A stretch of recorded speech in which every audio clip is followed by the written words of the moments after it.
All right, happy Friday. You know what time it is. Job review. All right, job number one.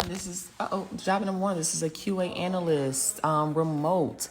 You're going to design and develop and execute test cases. You're going to oversee functional testing and user acceptance. You're going to ensure the software released are builds meet the technical functionality and business requirements.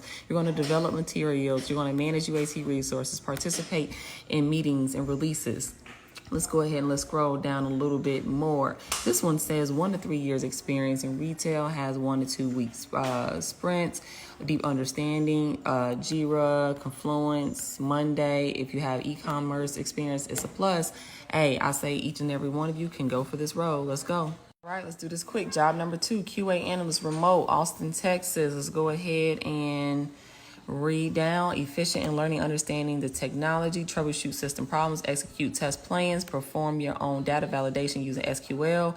Let's see, work independently. The successful candidate will have all of this. Must have 2 years of properly working, and it says must have, but I would still go for it, or relevant experience. It's about positioning. 3 years of testing, 2 years of SQL, coding, troubleshooting experience with that tech stack. You still go for this because that's nothing more than really just being able to work on the tech stack. All right, this last one is with Skill Track, and I'm not going to read this because these are basic core QA responsibilities. Let's go.